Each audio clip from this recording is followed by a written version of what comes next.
meeting as NATO Secretary General.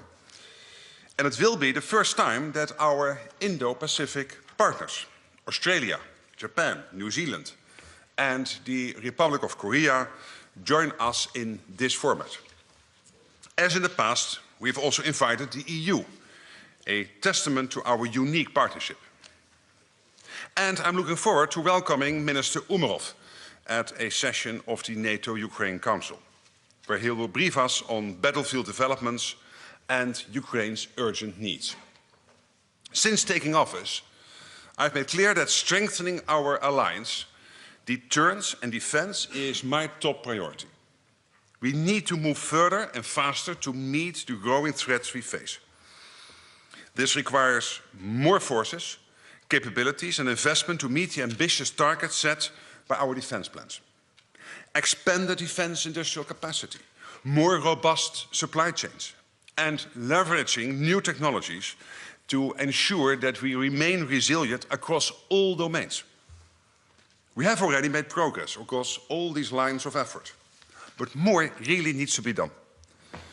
On defense industrial capacity, for example, we have made significant advances over the past 2 years on the production of munitions and the manufacturing of new ships, combat vehicles and jets. But we are still not producing enough, and the cost remains too high. So we must scale up together to produce more and at lower cost, and we must do so quickly. Defense investments are critical to defending our 1 billion citizens. They provide the equipment we need to deter and defend. They strengthen our technological edge, and they increase the interoperability of our forces. In other words, there cannot be strong defense without strong defense industry. Achieving this requires increased defense spending, firm orders, and they have to be long-term. I'm engaging with allies and have spoken to a number of big defense industry players on how best to deliver on this key priority.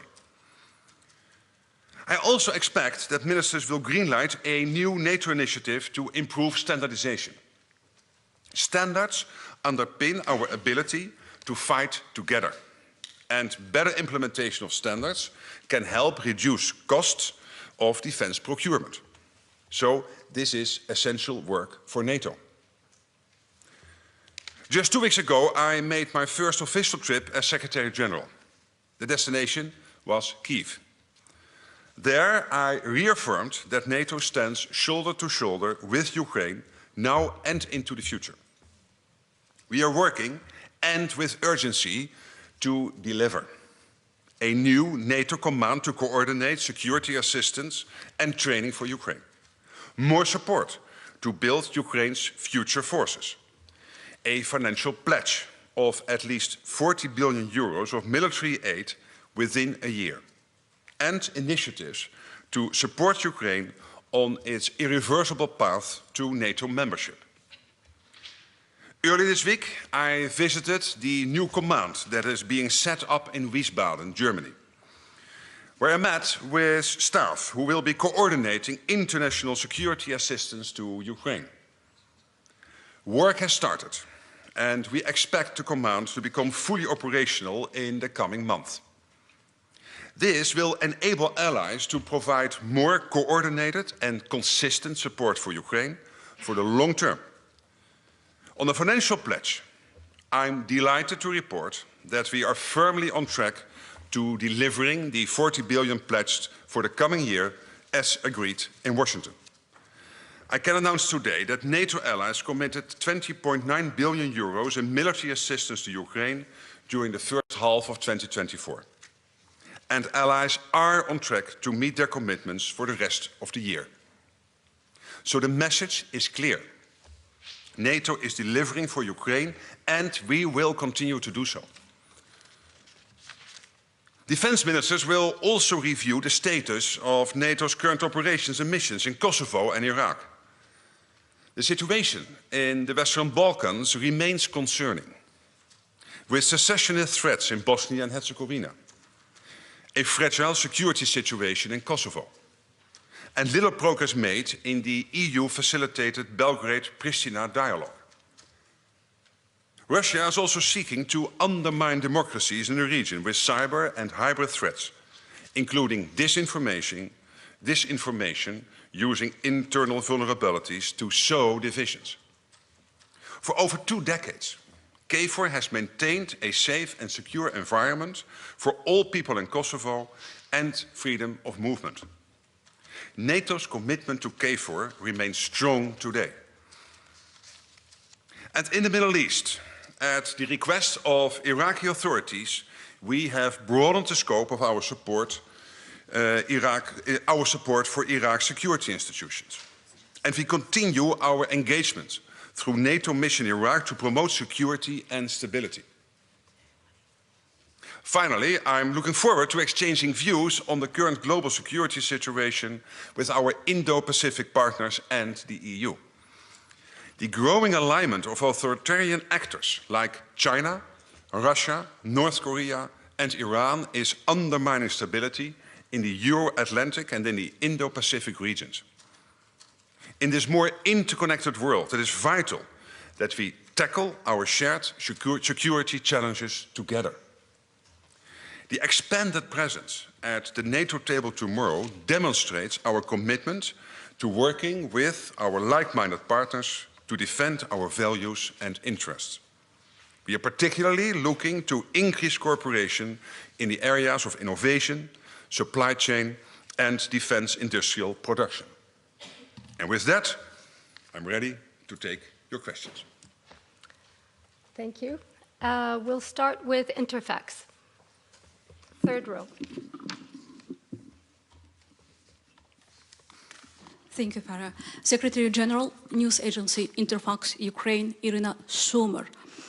Today, Ukrainian President Volodymyr Zelensky announced in the Verkhovna Rada, you already know what I'm talking about, that first point of his victory plan is an invitation for NATO membership, while the real membership can wait for a future. What will be your thoughts on this? Thank you. Well, clearly, the victory plan we discussed. We are also discussing it with allies. It will no doubt also be on the table this week, when, of course, we have on Thursday the meeting between Ukraine and NATO on Thursday night with the defense ministers. As you know, at the NATO summit, allies agreed that Ukraine's path to membership is irreversible. And Ukraine is closer to NATO than ever before. We have the comprehensive assistance package. We are establishing a NATO command. I just spoke about it, and SETU being founded now in Wiesbaden. There we will coordinate and provide security assistance and training for Ukraine. We have agreed on the pledge, the 40 billion, and we are on track on delivering. And of course, many allies have signed bilateral security agreements with Ukraine. So the work we are doing together is making Ukraine stronger, more interoperable with NATO, and better prepared than ever to join our alliance. And I believe that all this work clearly constitutes a bridge to NATO membership. Ukraine will join the alliance, of course, when the time is right. And we will discuss, of course, also this item in the Zelensky victory plan. Okay, we'll go to Ukrainian News Agency, National News Agency of Ukraine. Thank you for the floor. Dmytro Shkurko, National News Agency of Ukraine. We have confirmed reports that Russia and North Korea concluded some kind of new agreement which not about only supply of weapons, but also to sending troops to the combat. Do you have such information? And do you observe some kind of, does NATO observe some kind of logistical operations in supporting such a move? And what is NATO reaction to that dangerous development? Thank you. I cannot confirm these reports, but obviously they are concerning. What we do know is that North Korea is helping to fuel Russia's war effort against Ukraine. And we strongly condemn the, let's say, deepening military cooperation between Russia and North Korea. But we at this stage cannot confirm the reports you were mentioning. Okay, over to FATS, please. Third row. Thanks a lot. Thomas Kutschka, Frankfurter Allgemeine Zeitung, Secretary. Guten Tag. Yes, guten Tag. Secretary General, I have two questions. The first one, more than 2 years ago, Ukraine applied for NATO membership, but this application has never been taken on in the NATO, the North Atlantic Council or in other fora. Do you intend to change that and to have a discussion on the proposal itself? And the second question on the financial pledge. I take it that the 40 billion will be met this year, but of course the pledge in DC has been for the next year, so depending on how you count between the two summits or for the 12 months of 2025. Are allies also on track to meet the 40 billion for this period of time? Well, clearly what allies agreed on your second question is a first pledge for 40 billion, but also the clear intent to continue to provide this. And the 40 billion was based on the fact that when you aggregate together the support which was given to Ukraine in, let's say, 2022 and in 2023, that you would basically come to this figure of 40 billion in support. That is basically the reason behind the 40 billion. But that is an explicit decision which has to be taken later. But there is the clear intent because we want to support Ukraine also for the long term. We are in this for the long haul if that is necessary. And Russia has to understand this, that we will not let go of this and that we will not leave Ukraine alone. On your first question, it is my firm belief that one day Ukraine will be a member of NATO, and I will applaud when that day comes. It's also very clear that Putin or Russia have no say in this, no vote, no veto. They cannot influence that discussion. And then obviously it is up to the allies to discuss amongst themselves how to take this forward. But the fact that we are doing all this work on improving the interoperability of Ukraine with NATO, not only the money but also the training and the other programs we are running currently with Ukraine as allies, but also, of course, the individual commitments allies made in terms of their security agreements with Ukraine. This all is basically making sure that Ukraine is ready, stands ready when the day comes when NATO membership is possible. But I cannot today now exactly sketch out what that path will be. But I am absolutely confident that in the future Ukraine will join us. Okay, we'll go to ANSA. Second row, please. Thank you, Secretary General Mattia Bagnoli, ANSA, the National Italian News Agency. On the pledges, one point, there seems to be uneasiness amongst allies on the burden sharing regarding Ukraine, because some allies could do more, apparently. Do you share that assessment? And secondly, on Middle East, it is not formally on the agenda, but could become sort of the elephant in the room, as if the situation deteriorates, it could have an impact on the overall security of the alliance. So do you have anything to add on that point? Thank you. Yeah, on the first point, of course, we call upon all allies to meet their commitments. And overall, we are now in a good place for the first half year, and we think we can get there for the full year.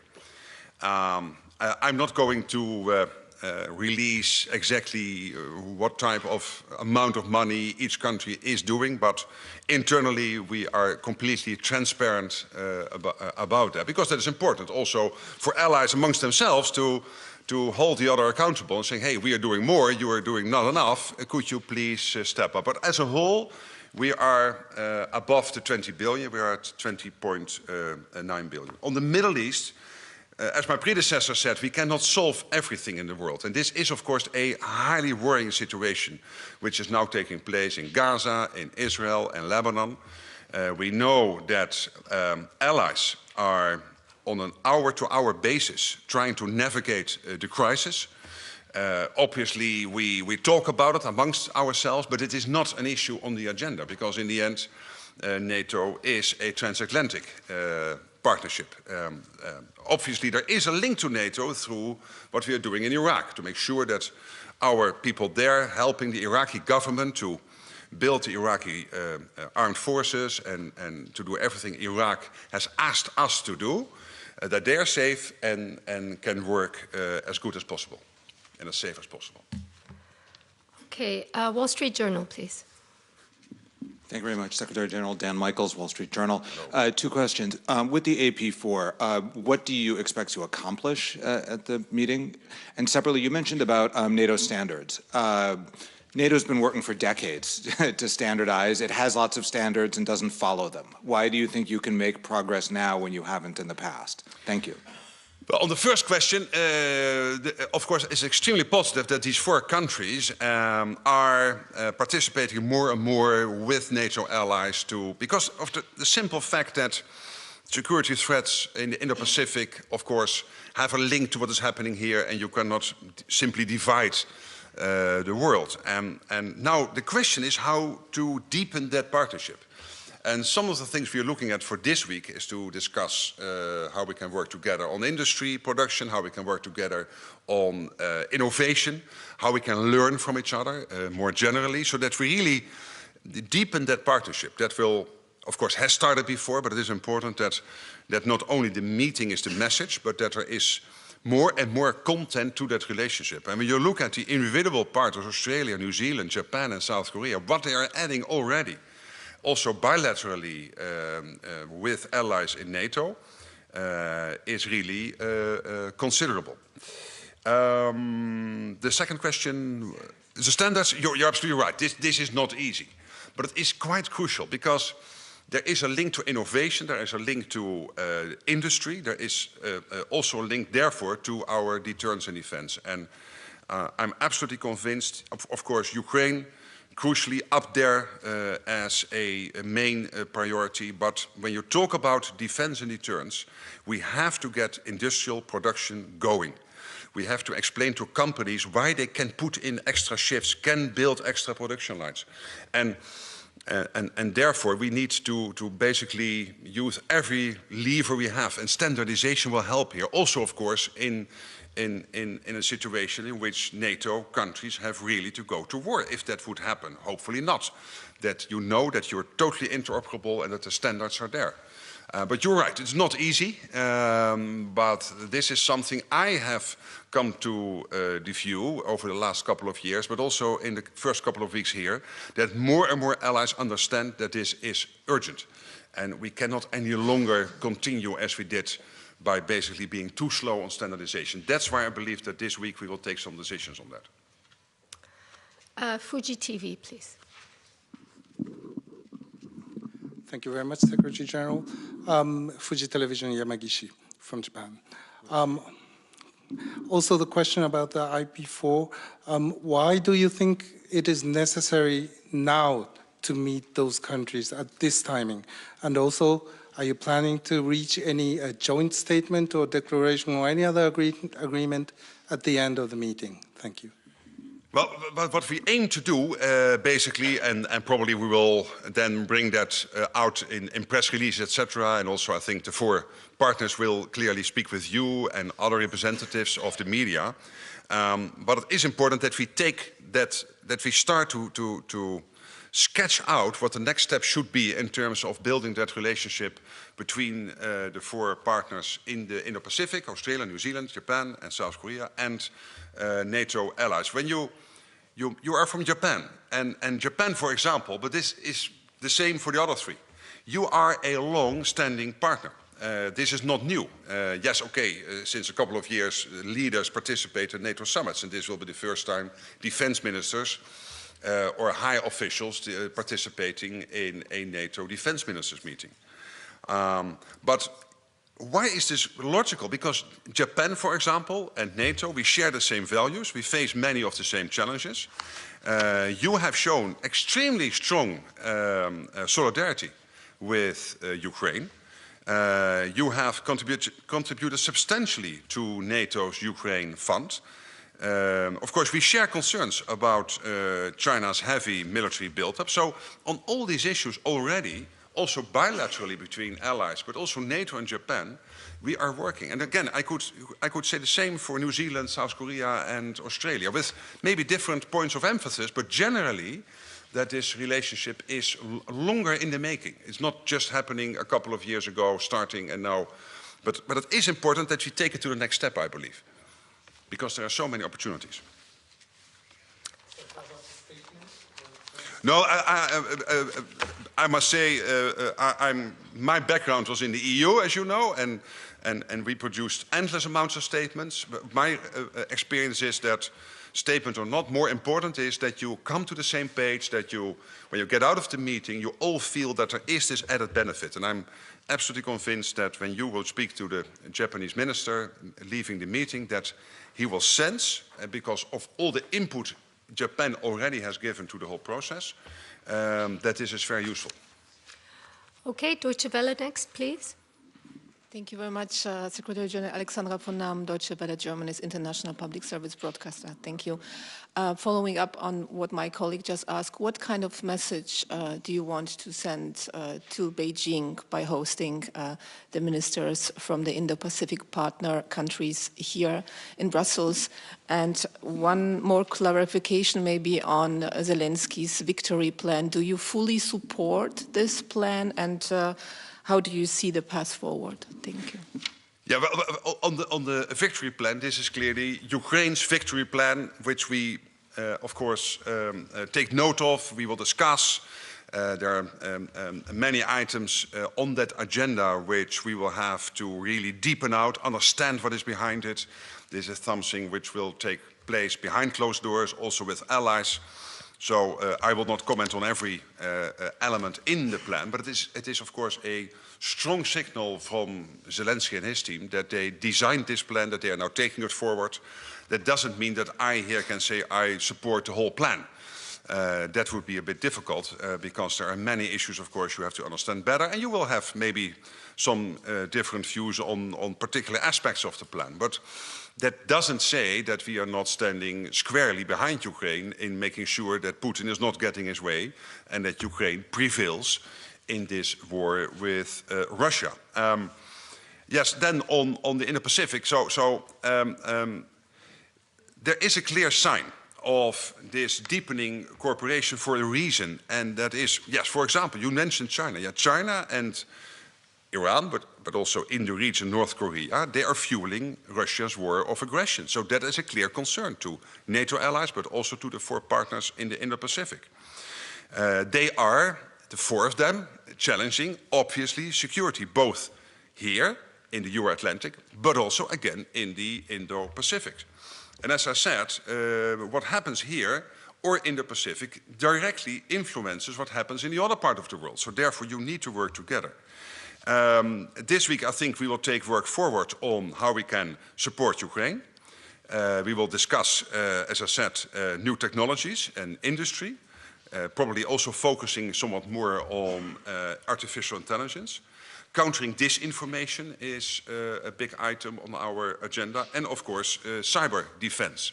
This is an issue we are all confronted with. So we are really determined to take that work forward. It is not against China or any other one country in the world, but clearly also China itself is a decisive enabler of what's happening in Ukraine, supporting Russia's war effort by sanctions circumvention, by dual use.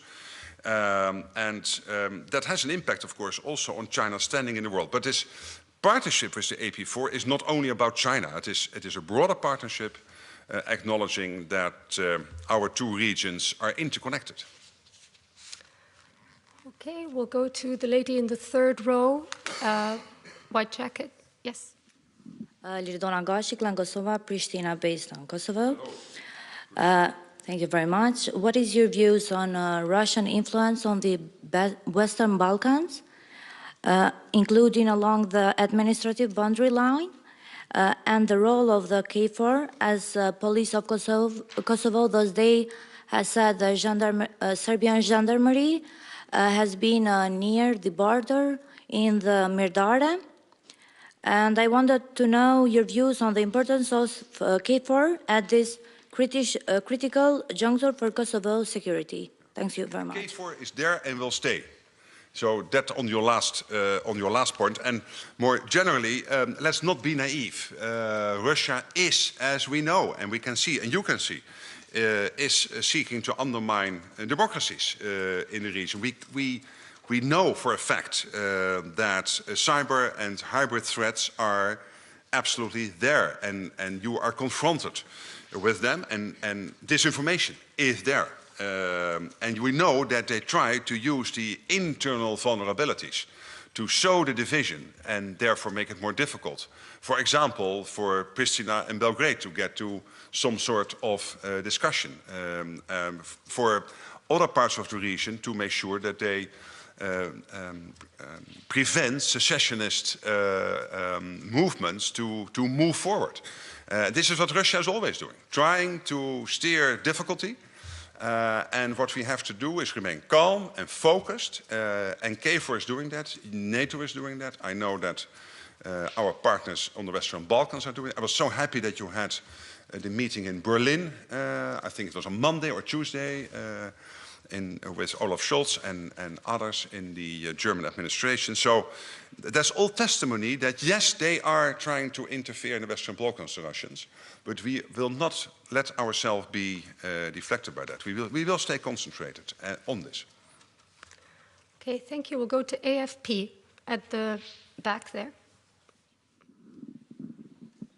Thank you, Olivier Beau from AFP. Secretary General, on military spending, you said 2% is not enough. So I was wondering if you would ask the allies to raise the target maybe to 2.5%. Formally, are you going to make a proposal on that? And secondly, on the victory plan, again, I understood you don't want to comment on it, but do you think it's a good plan? Will NATO help Ukraine to implement it? Well, the plan has many aspects and many political and military issues we really need to hammer out with the Ukrainians to understand what is behind it, to see what we can do, what we cannot do. But in the meantime, we will continue massive military aid moving into Ukraine.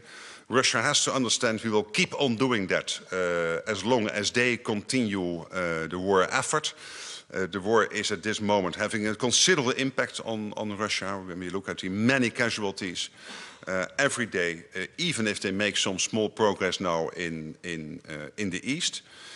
So on all of this, this is something we really have to take forward. Okay, we'll have... Yes, and on military spending, good question, but we are not going to this week discuss what the target should be. So first of all, since 2014, we moved up, since the Wales discussion, to the 2%. Even if you would take USA out of the numbers, the rest of NATO, including Canada, is now as a whole at 2%. That is a considerable success. When you compare that to where we were in 2014, when only the UK, the US and Greece was at 2%. So from 3 countries we moved to 23 countries, still 9 allies, not at 2, but as a whole, without the US, on 2%. I'm convinced, everybody in this building, and I think everybody in NATO, that 2% will not be enough if long-term we want to make sure that we remain our deterrence and our defense at the level which is necessary. But we will have to have that discussion amongst allies, what that means in terms how, as an alliance as a whole, we will set the targets. And I don't think it is helpful if I would here, out of the air, come up with a number. Okay, one final question to Yonhap. Thank you. Binna Chung from Yonhap News Agency, South Korea. Hello, good to see you. Thank you for the floor. Follow-up question on North Korea regarding sending troops to Russia. You said that you cannot confirm yet. So are you already in contact with the Korean government to verify and share information on this matter? And if it is verified, do you personally think that it is time for countries, for example, particularly South Korea, to step up its support to Ukraine? Thank you. Well, again, we do not have reports confirming this, but of course it is highly worrying. And even if it is not true, North Korea is already supporting the war effort. I mean, maybe not with troops, we do not know for sure, but they are, with their partnership with Russia and China and Iran, they are helping. And by the way, Russia is also paying for this, maybe not in money, but they don't get this support for free. They have to deliver knowledge and insights and innovation to their partners. So that is a two-way street, which is not always beneficial to Russia. South Korea itself, I mean, of course, North Korea is a big issue for you and for all of us. That's absolutely clear. But you are really helping a lot, also with the war effort, but also in general, with supporting allies to make sure that we have access to the latest and high-end technologies and industrial output your proud country is producing, and I really want to thank you for that. And this is in almost every aspect of the military endeavor. We know that South Korea has excellent offers, and you are able to produce them at high speed, acceptable cost, can always be cheaper, but so far you're doing fine. And that is important. And you see now that our partnership with Seoul has deepened. I think that your political and practical support to Ukraine, also through our Ukraine fund, is really helping here. So I can only command what South Korea is doing. Of course, I call upon everybody to do more if possible, but I'm not criticizing here South Korea. To the contrary. Thank you. That's all we have time for. Thank you very much. Thank you so much. We'll see each other a lot over the next 2 days. Bye-bye.